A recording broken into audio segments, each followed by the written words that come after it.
Akhirnya setelah Inggris menginvasi India selama 200 tahun lebih, sekarang Perdana Menteri Inggris adalah keturunan India. Yang mana istri Rishi Sunak lebih kaya dari Ratu Elizabeth II.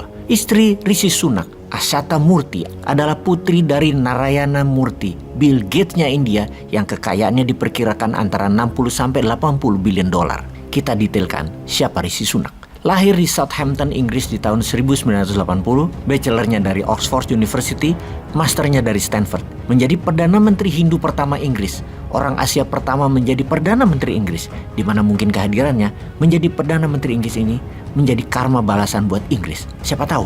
Secara kekayaan pribadi, Rishi Sunak memiliki nilai kekayaan 12 triliun rupiah yang dipastikan lebih kaya dari Raja Inggris Charles secara pribadi.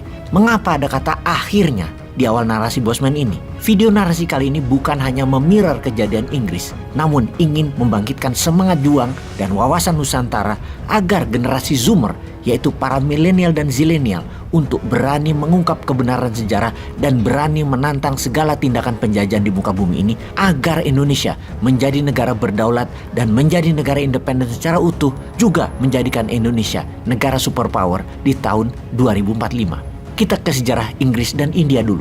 Ketika Inggris menjajah India, maka kalimat propaganda Inggris kepada dunia adalah "When British rule India". Ini adalah masa terbaik bagi bangsa dan negara India karena pembangunan terutama infrastruktur kereta api membuat India menjadi negara makmur seperti saat ini. Itulah bullshitnya propaganda, karena faktanya Inggris merampok India senilai 45 triliun dolar. Benar, setengah kekayaan dunia.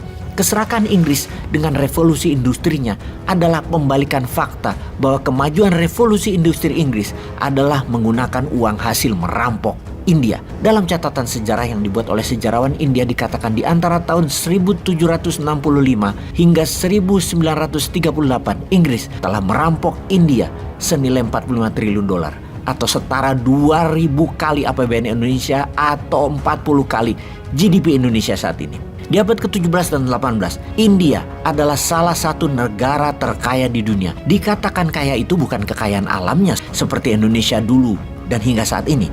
Namun kekayaan India sudah berupa material seperti emas, kain sutra, berlian, batu permata, dan banyak lagi teknologi tenun, metal dari India menjadi bahan dasar kemajuan revolusi industri yang diklaim oleh Inggris waktu itu. Juga hingga saat ini adalah berasal dari India. Ketika dipernyatakan bahwa Inggris merampok India, maka jawaban Inggris adalah Inggris memberikan India demokrasi, manajemen bernegara, dan jaringan kereta api, sebuah infrastruktur yang dibutuhkan untuk menyatukan India. Namun kita semua tahu harga yang dibayar India itu ratusan kali lebih mahal dari seharusnya. Penipuan dan penggoblokan atas klaim pembangunan infrastruktur di India oleh Inggris dengan harga mahal adalah sebuah penipuan sejarah dunia. Bahkan Inggris mengatakan mereka mengajari orang India berbahasa Inggris serta main kriket sebagai sebuah kecanggihan dan kebenaran atas perampokan yang Inggris lakukan terhadap India.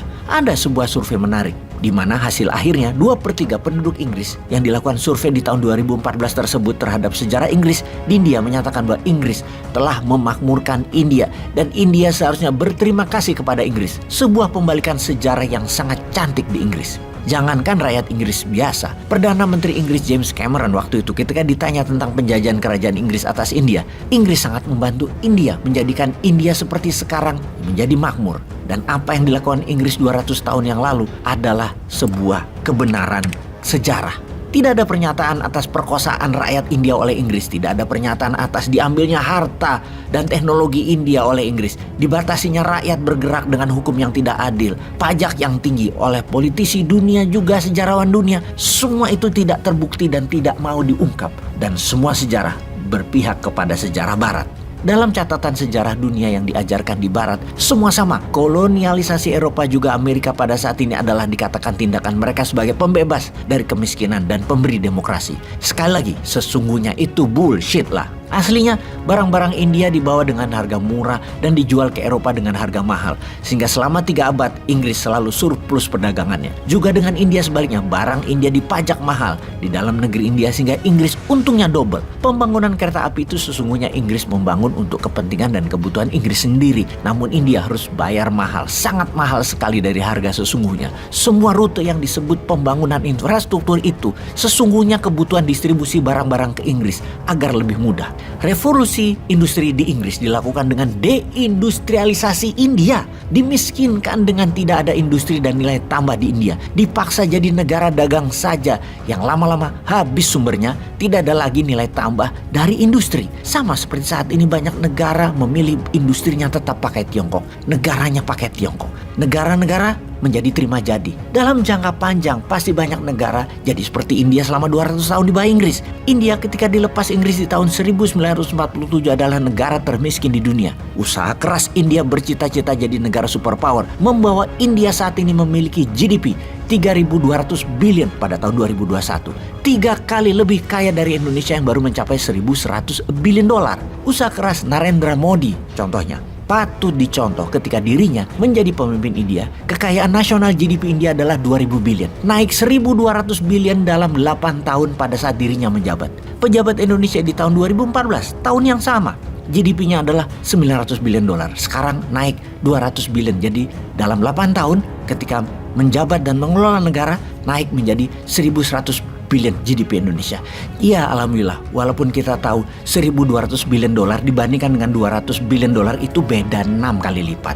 Semoga yang nanti jadi di tahun 2024 bisa naikin jadi 2 atau 3 kali lipat ya, jadi 3.000 billion.